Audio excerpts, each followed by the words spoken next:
ವೀಕ್ಷಕರೇ, ಬೆಂಗಳೂರಿನ ಮೆಟ್ರೋ ಅಂತಂದ್ರೆ ಹಾಗೆ ಮೆಟ್ರೋವನ್ನ ಸಾಕಷ್ಟು ಜನ ಇವತ್ತು ಡಿಪೆಂಡ್ ಆಗಿದ್ದಾರೆ. ಮೆಟ್ರೋ ಮೇಲೇ ನಿಂತಿದ್ದಾರೆ. ಮೆಟ್ರೋ ಇಲ್ಲ ಅಂತಂದ್ರೆ ಎಷ್ಟೋ ಜನರು ಒಂದ್ ಕಡೆಯಿಂದ ಇನ್ನೊಂದು ಕಡೆಗೆ ಹೋಗೋದು ಕಷ್ಟ ಆಗ್ಬಿಡುತ್ತೆ. ಹಾಗಾಗಿನೇ ಬೆಂಗಳೂರಲ್ಲಿ ಮೆಟ್ರೋ ವಿಸ್ತರಣೆ ಆಗ್ತಾನೆ ಇದೆ. 1 end to other end ಅಂದ್ರೆ ಈಗ ಸಪೋಸ್ ಬೆಂಗಳೂರು ಕೇಂದ್ರದಿಂದ ಅತ್ತಿಬೆಲೆವರೆಗೂ ಇರ್ಬೋದು, ಹೊಸಕೋಟೆವರೆಗೂ ಇರ್ಬೋದು, ಈ ಕಡೆ ಕನಕಪುರ ಭಾಗದವರೆಗೂ ಇರ್ಬೋದು, ಅಥವಾ ತುಮಕೂರು ರೋಡಿಂದ ಮುಂದುವರೆದು ಕೂಡ ಅಪ್ ಟು ತುಮಕೂರುವರೆಗೂ ಮೆಟ್ರೋ ಮಾಡಬೇಕು, ಮೆಟ್ರೋ ಬೇಕು. ಮೆಟ್ರೋ ಈ ಭಾಗದಲ್ಲಿ ಜನದಟ್ಟಣೆಯನ್ನ ತಡೆಗಟ್ಟೋ ನಿಟ್ಟಿನಲ್ಲಿ, ಅಂದ್ರೆ ಸುಗಮ ಸಂಚಾರವನ್ನು ಕಲ್ಪಿಸುವ ನಿಟ್ಟಿನಲ್ಲಿ ಬೆಂಗಳೂರು ಮೆಟ್ರೋ ಸಾಕಷ್ಟು ದೊಡ್ಡ ಪಾತ್ರವನ್ನು ವಹಿಸ್ತದೆ ಅಂತಲೇ ಹೇಳ್ಬೋದು. ಯಾಕೆಂದರೆ 2013-14 ಸುಮಾರಿಗೆ ಮೆಟ್ರೋ ಆರಂಭವಾದ ಹಂತದಲ್ಲಿ ಕೇವಲ ಬೈಯಪ್ಪನಹಳ್ಳಿ ಮತ್ತು MG ರೋಡ್ವರೆಗೂ ಮಾತ್ರ ಇತ್ತು ಬೆಂಗಳೂರು ಮೆಟ್ರೋ. ಈಗ ಬೆಂಗಳೂರು ಮೆಟ್ರೋನ ಚಿತ್ರಣವೇ ಬದಲಾಗಿದೆ. ಎಲ್ಲ ಕಡೆ ಮೆಟ್ರೋಗೆ ಹೋಗುವಂಥ ಅನುಕೂಲ ಈಗ ಜನರಿಗಿದೆ. 3 ಲೇನ್ಗಳು ಈಗಾಗಲೇ ಮೆಟ್ರೋ ಲೇನ್ಗಳು ಕಾರ್ಯನಿರ್ವಹಿಸ್ತಾ ಇದ್ದಾವೆ. ಯೆಲ್ಲೋ ಲೈನ್, ಪರ್ಪಲ್ ಲೈನ್, ಹಾಗೆ ಗ್ರೀನ್ ಲೈನ್. ಈ ಎಲ್ಲ ಲೈನ್ಗಳಿದ್ರೂ ಕೂಡ ಬೆಂಗಳೂರಿನ ಜನದಟ್ಟಣೆ ಕಡಿಮೆ ಆಗ್ತಾನೆ ಇಲ್ಲ. ಕಾರಣ ಏನು? ಬೆಂಗಳೂರಿನಲ್ಲಿ ಒಂದೇ ಕಡೆ ಜನ ಸೆಂಟ್ರಿಕ್ ಆಗ್ಬಿಟ್ಟಿದ್ದಾರೆ. 1.5-2 ಕೋಟಿ ಜನ ಇದೊಂದೇ ಸಿಟಿಯಲ್ಲಿದ್ದಾರೆ. ಹಾಗಾಗಿ ಇಷ್ಟು ದೊಡ್ಡ ಸಿಟಿಯನ್ನ ಕಂಟ್ರೋಲ್ ಮಾಡಬೇಕು ಅಂತಂದ್ರೆ, ಟ್ರಾಫಿಕ್ ವ್ಯವಸ್ಥೆಯನ್ನು ಕಂಟ್ರೋಲ್ ಮಾಡಬೇಕು ಅಂತಂದ್ರೆ ಸಹಜವಾಗಿ ಮೆಟ್ರೋ ಬೇಕೇ ಬೇಕು.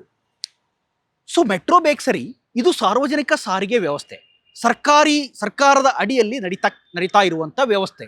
ಇಂಥ ಮೆಟ್ರೋಗೆ ಜನರ ಕೈಗೆಟುಕದೆ ಇರೋ ರೇಟನ್ನು ಫಿಕ್ಸ್ ಮಾಡಿದ್ರೆ ಹೇಗೆ? ಜನರಿಗೆ ಅಫೋರ್ಡೆಬಲ್ ಪ್ರೈಸ್ ಅನ್ನ ಕಲ್ಪಿಸೋದು ಸರ್ಕಾರದ ಉದ್ದೇಶ ಕೂಡ ಆಗಿರಬೇಕು. ಅದನ್ನು ಇಂಪ್ಲಿಮೆಂಟ್ ಕೂಡ ಮಾಡಿರಬೇಕು.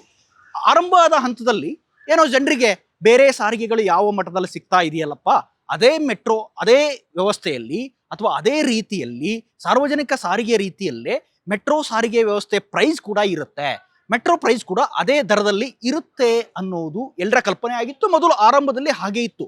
ಆದರೆ ಇತ್ತೀಚಿನ ದಿನಗಳಲ್ಲಿ ನೀವು ಏನಾದರೂ ನೋಡಿದ್ರೆ, ಮೆಟ್ರೋಗೆ ಹತ್ತಿದ್ರೆ ಯಾಕಪ್ಪ ಅಷ್ಟು ದುಡ್ಡು ಕೊಡೋದು, ಏನಪ್ಪ ಇಷ್ಟು ದುಡ್ಡು ಆಗ್ಬಿಡುತ್ತೆ, ಒಂದು ಸೈಡಿಂದ ಇನ್ನೊಂದು ಸೈಡಿಗೆ ಹೋಗ್ಬರೋ ಹೊತ್ತಿಗೆ, ಅಂದರೆ ಒಂದು ಸೈಡ್ ಪ್ರಯಾಣ ಮಾಡೋದಕ್ಕೇ 90-100 ರೂಪಾಯಿ ಆಗ್ಬಿಡುತ್ತೆ ಅನ್ನೋದು ಜನರ ಒಂದು ಸಹಜವಾದ ಮೈಂಡ್ಸೆಟ್. ಅದು ಎಲ್ಲರಲ್ಲೂ ಕೂಡ ಇರುತ್ತೆ.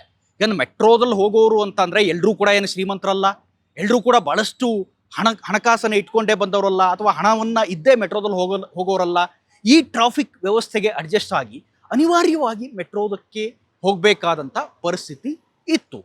ಏಕಾಏಕಿ ಕಳೆದ 1 ವರ್ಷದಲ್ಲೇ ಈ ವ್ಯವಸ್ಥೆಯ ಪ್ರೈಸ್, ಅಂದರೆ BMRCL Bengaluru metro railway corporation ಇದೆಯಲ್ಲ, ಇದರ ಪ್ರೈಸ್ ಏಕಾಏಕಿ ಹೈಕ್ ಆಗಿದೆ. ಸುಮಾರು 80ರಷ್ಟು ಪ್ರೈಸ್ ಈಗಾಗಲೇ ಹೈಕ್ ಆಗಿದೆ. ಇದೇ ಮೆಟ್ರೋ ವಿಚಾರ ಈಗ ರಾಜಕೀಯ ಜಂಗಿ ಕುಸ್ತಿಗೂ ಕೂಡ ಕಾರಣವಾಗಿದೆ. ಇದೇ ಮೆಟ್ರೋ ರಾಜಕೀಯವಾಗಿ ಬಳಕೆ ಆಗ್ತಾ ಇರುವಂತೆ ಈಗ ಕಾಣ್ತಾ ಇದೆ.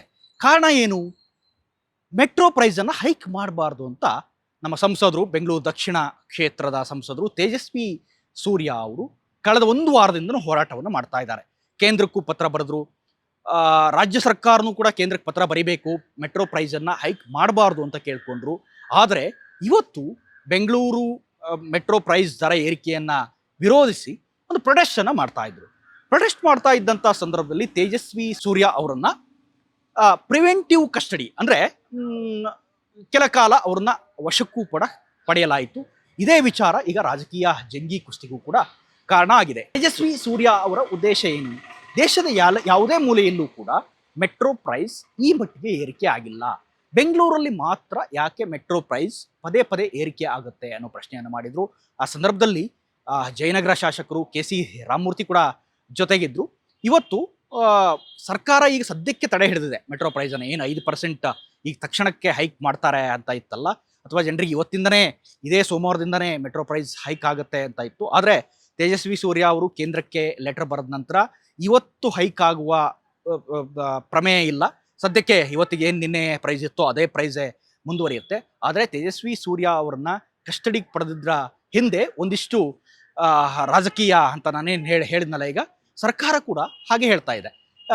ಬೆಂಗಳೂರು ಉಸ್ತುವಾರಿ ಸಚಿವರು DK ಶಿವಕುಮಾರ್ ಹೇಳ್ತಾರೆ, ತೇಜಸ್ವಿ ಸೂರ್ಯ ಇನ್ನೂ ಏಳಿಸಿದ್ದಾರೆ, ಅವ್ರಿಗೇನು ಅಷ್ಟು ಗೊತ್ತಿಲ್ಲ ಅಂತಾರೆ. ಡಿ ಕೆ ಶಿವಕುಮಾರ್ ಅವರೇ, ಒಂದು ವಿಚಾರ ಗಮನಿಸಬೇಕಿಲ್ಲಿ. ರಾಜಕೀಯದಲ್ಲಿ ಎಳಸು ಅಥವಾ ಭಾಳ ಸೀನಿಯರ್ ಅನ್ನೋದು ಅಷ್ಟು ಕೌಂಟ್ ಆಗಲ್ಲ. ಯಾಕೆಂದರೆ ಯಾರು ಗೆಲ್ತಾರೋ ಅದೇ ಮುಖ್ಯ. ಬೆಂಗಳೂರಿನ ಜನರಿಗೆ ಏನು ಬೇಕು? ಮೆಟ್ರೋ ಪ್ರೈಸ್ ಕಡಿಮೆ ಇರಬೇಕು. ಸೊ ಜನರ ಪರವಾಗಿ ಯಾರು ನಿಂತಿದ್ದಾರೆ? ತೇಜಸ್ವಿ ಸೂರ್ಯ ನಿಂತಿದ್ದಾರೆ. ತೇಜಸ್ವಿ ಸೂರ್ಯ ಎಳಸೋ ಅಥವಾ ಮತ್ತೇನೋ ಅನ್ನೋದು ಈ ಸಂದರ್ಭದಲ್ಲಿ ಪ್ರಶ್ನೆಗೆ ಬರಲ್ಲ. ಯಾಕೆಂದರೆ ರಾಜ್ಯ ಸರ್ಕಾರದ ಜವಾಬ್ದಾರಿ ಕೂಡ ಇದೆ. ಸರ್ಕಾರಿ ವ್ಯವಸ್ಥೆಯಲ್ಲಿ ಅಥವಾ ಈ ಒಂದು ವ್ಯವಸ್ಥೆಯಲ್ಲಿ ಜನರಿಗೆ ಅನುಕೂಲವಾಗೋ ನಿಟ್ಟಿನಲ್ಲಿ ನೋಡ್ಕೋಬೇಕೇ ಹೊರತು ಅದನ್ನು ಟರ್ನ್ ಮಾಡೋದಕ್ಕೆ ಅಥವಾ ಟ್ವಿಸ್ಟ್ ಮಾಡೋದಕ್ಕೆ ತೇಜಸ್ವಿ ಸೂರ್ಯ ಎಳಸು ಅಂತ ಹೇಳಿದರೆ ಆ ಹೇಳಿಕೆ ಅಷ್ಟೊಂದು ಸೂಕ್ತ ಅಂತ ಅನ್ನಿಸ್ಲಿಕ್ಕಿಲ್ಲ. ಇನ್ನೊಂದು, ಮುಖ್ಯಮಂತ್ರಿಗಳು ಒಂದು ಸಮಜಾಯಿಷಿ ಕೊಡ್ತಾರೆ ಭಾಳ ಸುದೀರ್ಘವಾದ ಟ್ವೀಟ್ನಲ್ಲಿ. ಈ ದರ ಹೈಕ್ ಏನಿದೆ, ಈ ದರ ಏರಿಕೆ ಏನಿದೆ, ಇದು ಕೇವಲ ರಾಜ್ಯ ಸರ್ಕಾರದ ಕೆಲಸ ಅಲ್ಲ. ಇದನ್ನು ಹೆಚ್ಚೋರು ಕೇಂದ್ರ ಸರ್ಕಾರ. ಅದಕ್ಕೆ ಅಂತಾನೆ ಒಂದು ಸಮಿತಿ ಇದೆ. ಆ ಸಮಿತಿ ಇದನ್ನು ಡಿಸೈಡ್ ಮಾಡ್ತಾರೆ ಅಂತ ಹೇಳ್ತಾರೆ. ಓಕೆ, ಸರಿ. ಹಾಗಾದರೆ ಬೇರೆ ಬೇರೆ ರಾಜ್ಯಗಳ ಸಿಟಿಗಳಲ್ಲಿ ಯಾಕೆ ಮೆಟ್ರೋ ಪ್ರೈಸ್ ಹೈಕ್ ಆಗಿಲ್ಲ? ಕೇವಲ ಬೆಂಗಳೂರಲ್ಲಿ ಯಾಕೆ ಹೈಕ್ ಆಗುತ್ತೆ? ಯಾಕೆಂದರೆ ಬೆಂಗಳೂರಲ್ಲಿ ಮೆಟ್ರೋವನ್ನು ಅವಲಂಬಿಸಿರುವಂಥ ಮಂದಿ ಸಾಕಷ್ಟು ಜನ ಇದ್ದಾರೆ. ಅದೇ ನಾನು ಮೊದಲೇ ಹೇಳಿದಂತೆ ಭಾಳ ದೊಡ್ಡವರೇ ಮೆಟ್ರೋ ಯೂಸ್ ಮಾಡ್ತಾರೆ ಅಂತ. ಅಲ್ಲಿ ಭಾಳ ಸಣ್ಣ ಜನ ಕೂಡ, ಈಗ ಐ ಟಿ ಮಂದಿಯು ಒಂಥರ ಇದೂ ಕೂಡ ಕೂಲಿ ಕಾರ್ಮಿಕರ ಕೆಲಸವೇ. ವೈಟ್ ಕಾಲರ್ ಥರ ಕಾಣಿಸ್ತಾರೆ, ಒಳ್ಳೊಳ್ಳೆ ಶೂ ಹಾಕ್ಕೊಳ್ತಾರೆ, ಒಳ್ಳೊಳ್ಳೆ ಬಟ್ಟೆ ಹಾಕ್ಕೊಳ್ತಾರೆ, ಅದ್ರ ಒಳ್ಳೊಳ್ಳೆ ಡ್ರೆಸ್ ಮಾಡ್ಕೊಂಡು ಇನ್ಶರ್ಟ್ ಮಾಡ್ಕೊಂಡೇ ಹೋಗ್ತಾರೆ. ಆದರೆ ಎಲ್ಲರೂ ಕೂಡ ದುಡಿತಾ ಇರೋದು ದಿನಗೂಲಿಗೋಸ್ಕರನೇ. ಎಷ್ಟೋ ಜನ ತೇಜಸ್ವಿ ಸೂರ್ಯ ಅವ್ರ ಮಾತನ್ನೇ ಉಲ್ಲೇಖಿಸೋದಾದರೆ ಎಷ್ಟೋ ಜನ ಐ ಟಿ ಮಂದಿ ಕೂಡ ಹೇಳ್ತಾರೆ, ನಮಗೆ ಪಿ ಜಿಗೆ ಇಷ್ಟು ಹೋಗುತ್ತೆ, ರೆಂಟ್ ಇಷ್ಟು ಹೋಗುತ್ತೆ, ಅಥವಾ ಊಟಕ್ಕೆ ಇಷ್ಟು ಹೋಗುತ್ತೆ, ಮೆಟ್ರೋಗೆ ಇಷ್ಟು ಹೋಗುತ್ತೆ ಅಂತ ನೋಡಿದ್ರೆ ಕೊನೆಗೆ ತಿಂಗಳ ಎಂಡ್ನಲ್ಲಿ ಉಳಿಯೋದಂಥದ್ದು ದೊಡ್ಡ ಬಿಗ್ ಜೀರೋ ಅಂತಲೇ ಕಾಣಿಸುತ್ತೆ. ಹಾಗಾಗಿ ಕೇವಲ ಈ ರಾಜಕೀಯವಾಗಿ ಈ ವಿಚಾರವನ್ನು ನೋಡಿದ್ರೆ ಬೆಂಗಳೂರಿನ ಜನತೆಗೆ, ಅಥವಾ ಬೆಂಗಳೂರು ಅಂತಂದ್ರೆ ಹಾಗೇನೆ ಐ ಟಿ ಹಬ್ಬದು ಬೇರೆ ಬೇರೆ ಭಾಗಗಳಿಂದ, ಬೇರೆ ಬೇರೆ ಜಿಲ್ಲಾ ಕೇಂದ್ರಗಳ, ತಾಲೂಕು ಕೇಂದ್ರ, ಗ್ರಾಮೀಣ ಭಾಗದಿಂದ ಭಾಳಷ್ಟು ಜನ ಬಂದು ಇಲ್ಲಿ ನೆಲೆಸ್ತಾ ಇರುವಂಥ ಈ ಸಂದರ್ಭದಲ್ಲಿ ಎಲ್ಲೋ ಒಂದು ಕಡೆ 1% ಅದು ಪ್ರೈಸ್ ಹೈಕ್ ಆಯಿತು ಅಂದರೆ ಅದು ನೇರವಾಗಿ ಜನರ ಜೇಬಿಗೆ ಕತ್ತರಿ ಬೀಳುತ್ತೆ. ಹಾಗಾಗಿ ಈ ವಿಚಾರವನ್ನು ರಾಜಕೀಯವಾಗಿ ನೋಡ್ದೇನೆ ಜನರ ಹಿತದೃಷ್ಟಿಯಿಂದ ಕೇವಲ 1 ವರ್ಷದಲ್ಲೇ 75-80% ಪ್ರೈಸ್ ಹೈಕ್ ಆಗಿಬಿಡುತ್ತೆ ಅಂದರೆ ಇದನ್ನು ಯಾರೂ ಕೂಡ ಒಪ್ಪುವಂಥ ಮಾತಲ್ಲ. ಅದು ಕೂಡ ಬೆಂಗಳೂರಲ್ಲಿ ಮಾತ್ರ ಪ್ರೈಸ್ ಹೈಕ್ ಆಗುತ್ತೆ ಅಂತಂದರೆ ರಾಜ್ಯದ ಏನು ದರ ನಿಗದಿ ಅಥವಾ ಕೇಂದ್ರ ದರ ನಿಗದಿ ಸಂಸ್ಥೆ ಕೂಡ ಅದನ್ನು ಯೋಚನೆ ಮಾಡಬೇಕು. ಈ ನಿಟ್ಟಿನಲ್ಲಿ ರಾಜ್ಯ ಸರ್ಕಾರ ಕೂಡ ಪತ್ರ ಬರೀಬೇಕು ಕೇಂದ್ರಕ್ಕೆ ಅನ್ನೋದನ್ನು, ಕೇಂದ್ರ ಸಚಿವರಿಗೆ ಅನ್ನೋದನ್ನು ತೇಜಸ್ವಿ ಸೂರ್ಯ ಒತ್ತಾಯ ಮಾಡ್ತಾ ಇದ್ದಾರೆ.